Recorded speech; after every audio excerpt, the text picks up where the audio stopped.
할렐루야. 오늘 토요일 하루도 주님과 함께하는 귀한 시간 되시기를 바랍니다. 창세기 11장 30절입니다.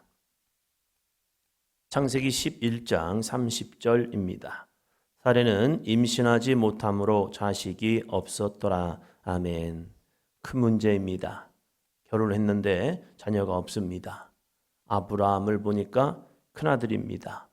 그러면 아내로서 자녀를 낳아주는 것이 자기에게는 의무다라고 생각했을 겁니다. 이 당시니까요.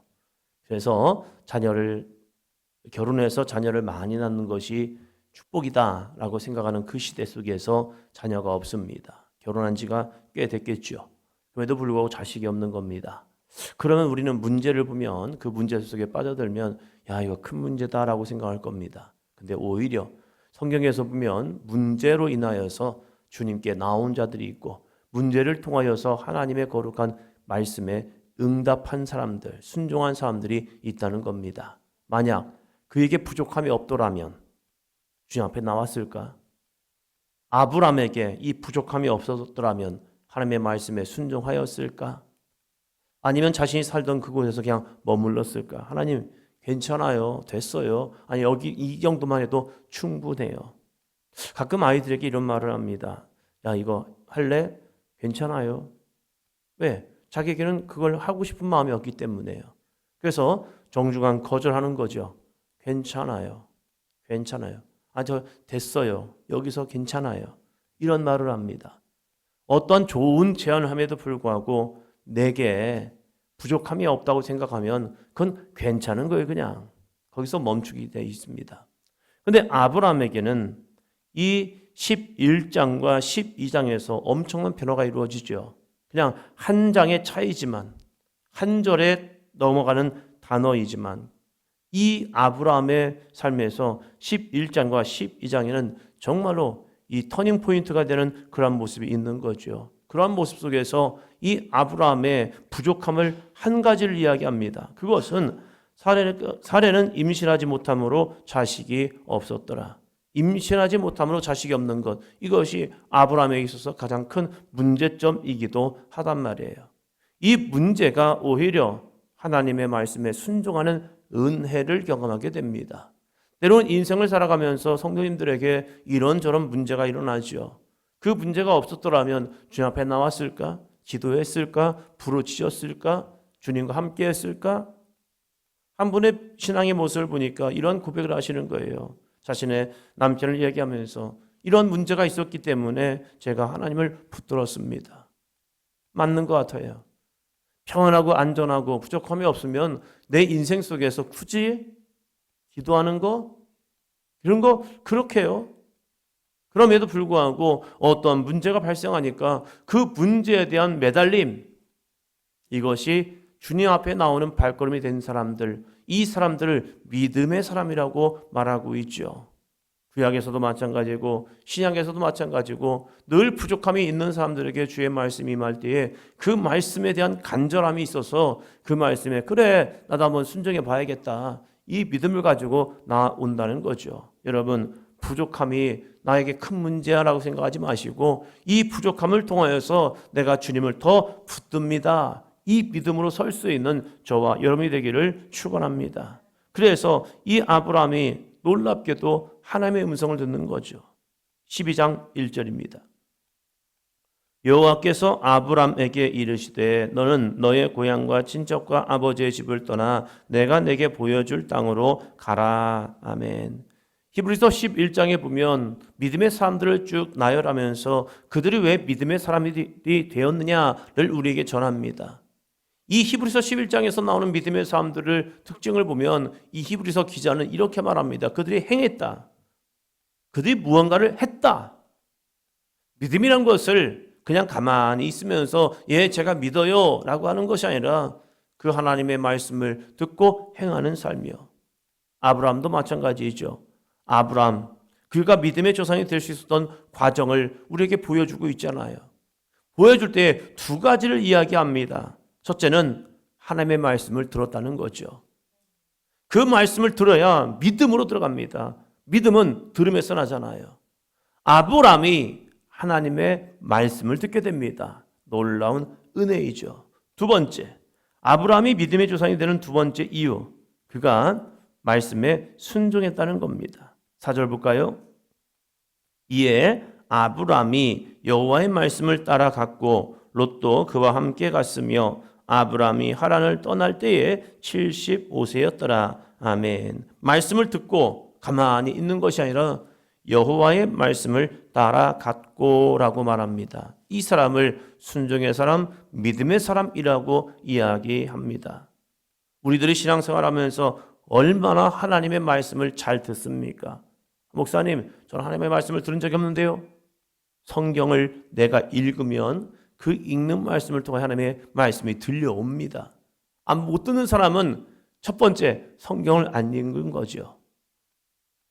하나님의 음성을 듣지 못했어요 라고 하는 사람은 두 번째, 성경이 하나님의 말씀인 것을 믿지 않기 때문에 그래요. 이 우리에게 주어진 성경 말씀이 하나님의 말씀입니다 라는 믿음의 고백이 있으면요, 우리는 하나님의 음성을 매일 들을 수가 있습니다. 성경을 통하여 하나님 우리에게 계시하고 계시거든요. 내가 하나님의 말씀을 듣지 못했어요 라고 하는 사람은 설교를 하나님의 거룩한 대언이라고 믿지 않기 때문에 그래요. 설교는 하나님의 말씀에 대한 대언입니다. 그래서 설교자를 통하여서 하나님은 하나님의 말씀을 대언하기 원하시는 거예요. 구약시대에는 선지자를 통하여 하나님의 말씀을 대언하셨지요. 제사장을 통하여 하나님의 말씀을, 축복의 말씀을 대언해 주었지요. 그리고 그 말씀을 믿고 나가는 사람들, 그 사람들을 통하여 하나님의 축복은 주어졌습니다. 다시 말씀드리면 한나가 하나님의 음성을 누구를 통하여 듣습니까? 엘리를 통하여 듣지요.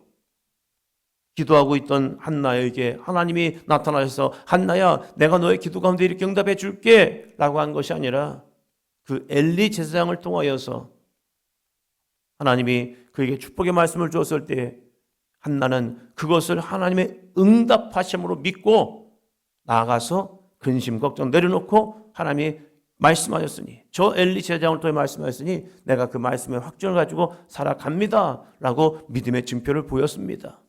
오늘도 마찬가지죠. 설교는 하나님의 말씀에 대한 대언입니다.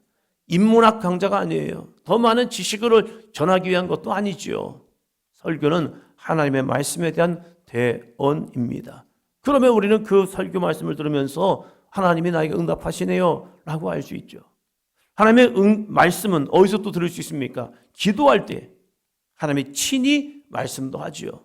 재영아, 이러면서 부르시면서, 때로는 내 귓가에, 때로는 내 마음의 심령의 영혼의 울림을 통하여서 하나님이 나에게 말씀하고 계시다는 거예요.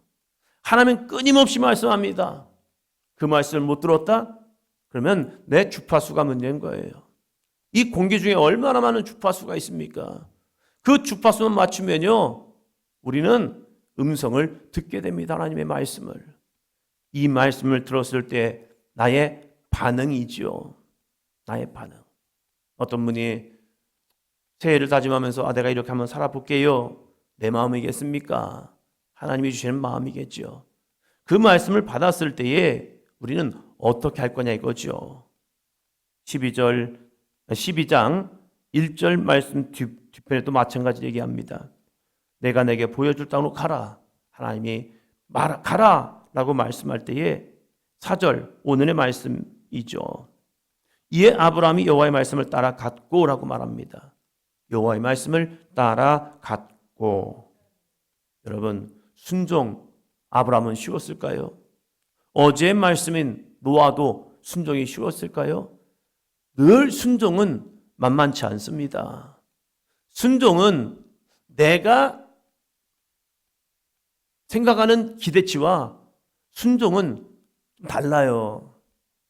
나는 이 정도면 되겠다라고 하지만 하나님은 이게 아니라 내가 할 수 없는 범위, 그것을 원하셔요. 그것을 원하셨을 때에 하나님 안 되겠는데요, 못하겠는데요, 이것은 자동적인 반응입니다. 그런데 이것을 어떻게 하느냐, 순종의 사람들을 보면요 특징들이 있습니다. 내 생각과 내 마음, 내 계획을 내려놓는 거예요. 내 생각은 이렇고 내 계획은 이렇고 내 마음은 이런데 하나님의 말씀이 주어졌을 때 그 말씀이 내 생각보다 내 계획보다 앞서기 시작하는 거예요. 그래서 하기 싫어도 내 계획과 달라도 내 마음과 달라도 한번 따라합니다. 아멘. 이게 순종이죠. 내가 할 수 있다면 그 순종보다는 그냥 하고 싶어서 하는 거겠죠.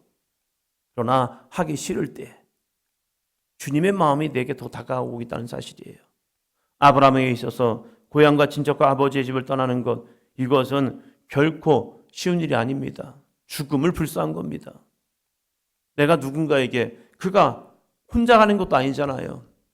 내 아내와 조카 롯과 그리고 재산들입니다. 그가 가난한 자가 아니었습니다. 그도 한 자그마한 족장입니다. 그러면 자신이 움직일 때에 여러 가지 동물들과 재산들을 가지고 움직인단 말이에요. 그러면 그들은 노출되어 있습니다. 뭐예요? 도적에게요. 빼앗길 수도 있고 죽을 수도 있습니다. 그것이 잘 나타나는 것이 애굽에 내려간 사건이었잖아요.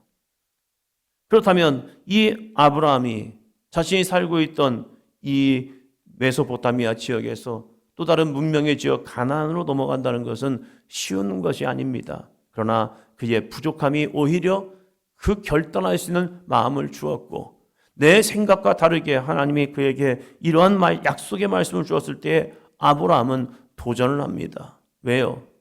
부족함 때문에 그 부족함을 채우겠다는 마음을 가지고 도전을 합니다. 그의 모습은 무엇입니까? 바로 자기 내려놓음이죠.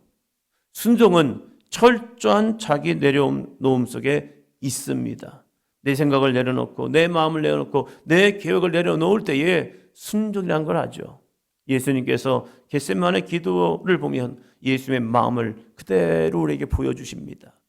이것은 우리의 인생의 모습 속에서 예수님이 모범을 보여주겠다는 거예요.